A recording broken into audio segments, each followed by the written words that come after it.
네, 오늘 이 말씀 특히 지난 39장, 40장부터 계속 말씀해 오셨지만 이제 메시아에 대한 우리 주님의 오심에 대한 또 그분이 오셔서 하실 일에 대한 보다 구체적이고 실질적인 예언들을 명확하게 해주고 계십니다. 이사야 예언에 나오는 핵심 인물은 여호와의 종입니다. 하나님의 종입니다. 근데 그 종이 어떤 종이냐? 고난받는 종입니다. 그래서 이사야에 기록되어진 예언된 예수님은 메시아는 고난받는 종으로 그렇게 표현되어 있죠. 자, 그것을 우리가 53장 이하에서 더 이제 구체적으로 만나게 되는데 42장에서도 우리가 49장인데 7장 앞에 42장에서도 이 종, 즉 예수님이 이스라엘뿐만 아니라 만민의 구원자로서 세상에 오실 것을 예언한 바가 있습니다. 구약의 복음서로 불려지는 이사야서는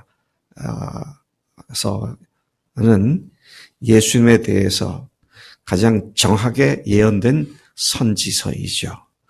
이사야만큼 예수님을 구체적으로 정확하게 소개한 선지자가 없다. 그렇게 말을 해도 과언이 아닙니다. 한 예를 든다면 7장 14절에서 말씀하신 것이 처녀에게서 메시아가 태어날 것이다. 또 53장에서는 예수님 받으실 고난과 죽음을 마치 현장에서 보고 기록한 것처럼 생생하게 기록한 것이 그 한 예들이 될 것입니다. 1절부터 4절까지 보면 하나님의 종으로 부르심을 받았다. 그런 말씀이 나오죠. 섬들아 내게 들으라. 먼 곳 백성들아 귀를 기울여라. 여호와께서 태에서부터 나를 부르셨고 내 어머니의 복중에서부터 내 이름을 기억하셨으며 이것은 메시아에 대한 표현으로 보는 것이 마땅합니다. 어떤 사람들은 이것을 이스라엘 자체를 얘기하는 거다. 이스라엘 사람들은 자기 이스라엘을 얘기하는 거다. 고난받는 정도 이스라엘 밖에 될 어려움을 얘기하는 거다. 이런 식으로 얘기를 하거나 또는 어떤 사람은 이스라엘을 포로에서 돌아오게 할 고레스 왕에 대한 얘기다. 그러나 이것들을 앞뒤를 비교해서 역사를 비춰보면 맞지가 않는 그런 모습을 보는데 이것이 예수님에 대한 예언인 것을 우리는 믿고 있습니다.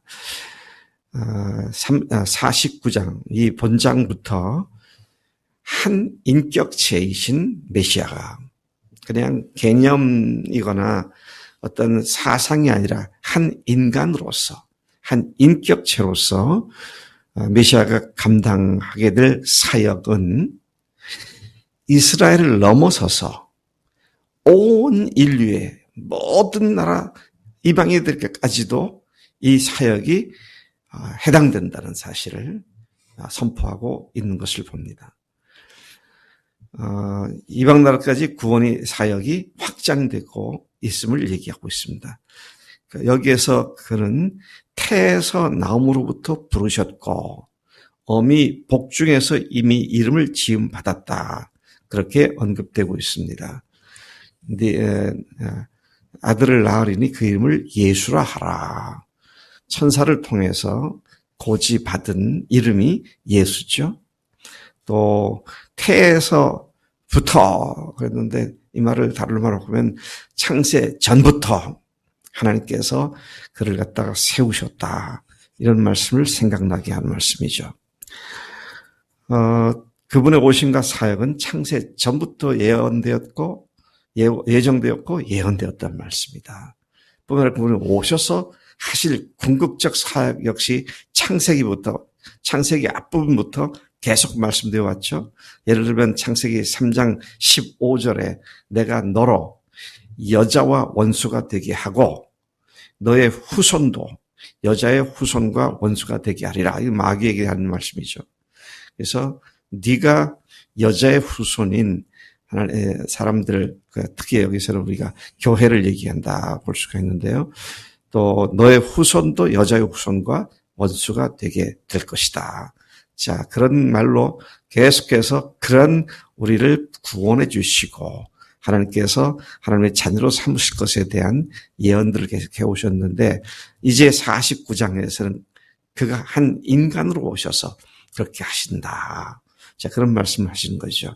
2절 이하에 보면 그 메시아가 세 가지 권능을 가지셨다. 그렇게 말합니다.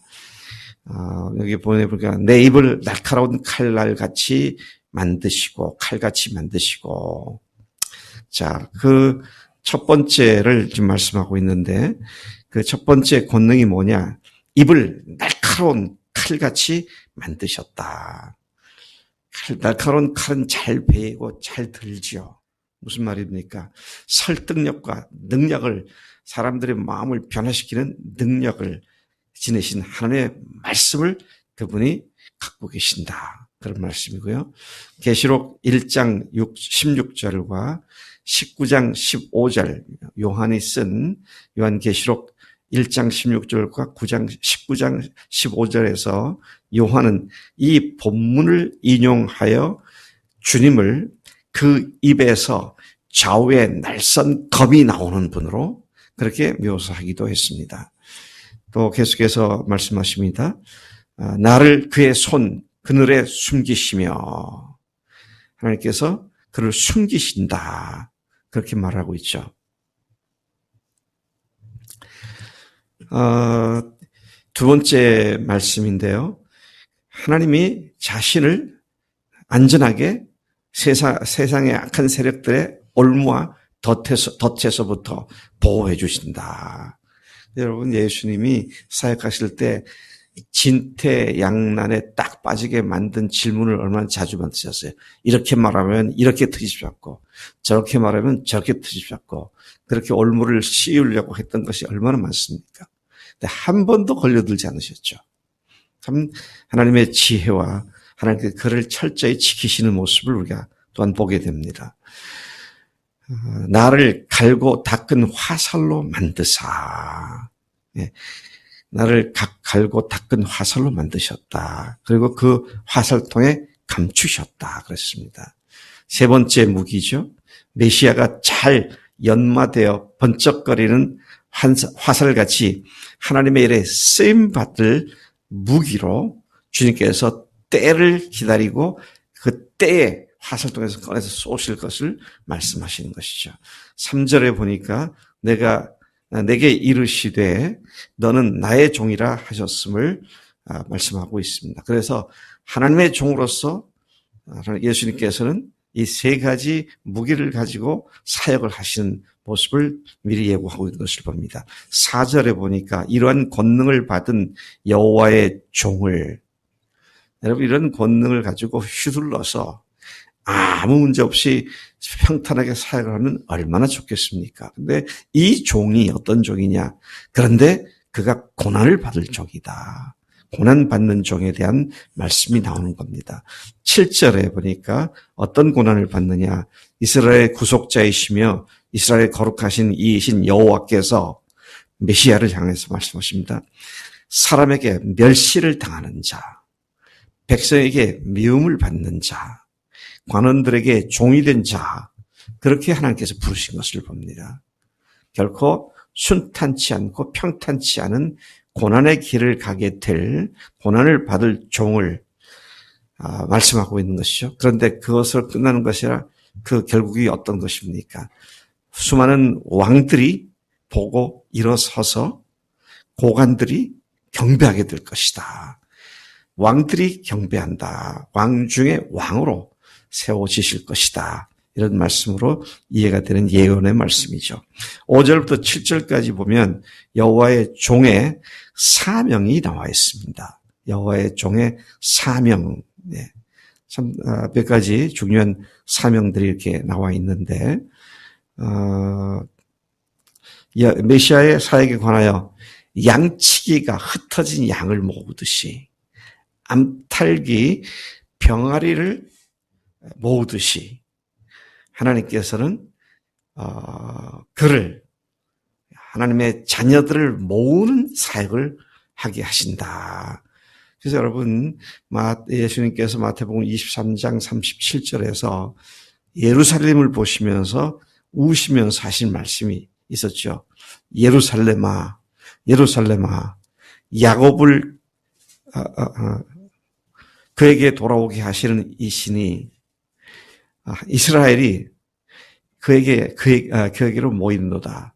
선지자들을 죽이고 내게 파송한 자들을 돌로 치는 자여, 암탉이 그 새끼를 날개 아래 모음같이 내가 네 자녀를 모으려 하늘이 몇 번이냐. 그렇게 말씀하십니다. 이렇게 메시아가 하나님의 종으로서 하나님을 자기 힘으로 삼고 이스라엘 중에 보존된 자들을 돌아오게 하며 땅끝까지 펼쳐져 살고 있는 이방인들을 구원하실 것을 예언한 말씀이 바로 이 49장의 내용의 말씀이죠. 그렇습니까? 이러한 예언의 결과 오늘 우리가 어떻게 됐어요? 하나님의 자녀들이 되는 축복을 받게 된 자들이 되었다는 사실이죠. 8절부터 마지막 13절까지 내용을 보면 이스라엘의 회복과 전 인류의 구원을 가져다주는 메시아에 대한 말씀이 나옵니다. 앞에서 말씀하신 것을 다시 구체적으로 말씀하시죠. 자, 여기 8절에 보면 두 번째 줄에 여호와께서 이같이 이르시되 은혜의 때에 내가 네게 응답하였고, 내가 네게 응답하였다, 이런 말씀 나오죠. 여러분, 이는 메시아께서, 예수님께서 죄인들을 위해 간구하실 것을 말씀하시고 또 그 간구가 이루어질 것을 말씀하신 것인데, 우리는 이 말씀을 들을 때 겟세마네 동산에서 땀방울이 핏방울 같이 되도록 땅에 떨어지며 애써 힘써 기도하셨던 주님의 기도를 연상하게 됩니다. 십자가에서 죽으심으로 우리 인간의 모든 죄를 담당하시는 구속 사역을 성취하게 하심을 의미하는 것으로 이해가 되죠. 그분에게 부여된 사명은 크게는 인류를 구원하는 것이었지만 조금 더 세분해서 말한다면 13절까지 네 가지 사명으로 이렇게 기록된 것으로 볼 수 있습니다. 첫째는 백성의 언약자로서의 사명이 있습니다. 8절이 그걸 얘기하고 있죠. 그분은 하나님과 택한 받은 자의 사이에서 중보자 사역을 감당하신 분으로서 율법을 중심으로 한 옛 언약을 파기하시고 새 언약, 곧 은혜 언약을 세우실 분임을 의미하는 것이죠. 그래서 예수님에게서 새 언약이 완성된 것을 보게 됩니다. 율법의 언약은 결코 온전치 못해서 폐기되었고, 이제는 십자가와 부활의 언약으로 우리가 온전한 구원 가운데 들어왔음을 말하는 것이죠. 둘째 사명은 구원의 사명입니다. 9절에 잡혀있는 자를 나오게 하고 흑암에 있는 자들을 나타내게 하십니다. 그들이 들에서 먹겠고 모든 헐벗은 산에도 그들의 풀밭이 있을 것인즉. 야, 이 참 놀라운 표현입니다. 영적으로 사탄에게 속았던 우리를 우매함으로부터 구원하시고, 그리고 그들이 광야로 표현된 길에서 먹을 수 있게 될 것이고, 그곳이 헐벗은 그 언덕들과 산들이 푸른 초장이 될 것이며 양떼를 먹이시는 목자이신 메시아가 될 것이다. 그런 말씀으로 구원을 하시고 구원받은 사람들을 책임지시는 메시아로 얘기하고 있습니다. 주님은 지금도 죄인들을 하고 계십니다. 이사야서 55장 10절이죠. 너의 목마른 자들아 물로 나오라. 돈 없는 자도 오라. 너희는 와서 사 먹되 돈 없이 값 없이 와서 포도주와 젖을 사라. 그 말씀을 우리가 기억하게 됩니다. 또 세 번째 사명이 뭐냐? 그분의 사명은 구원받은 백성들을 인도하시는 사명입니다.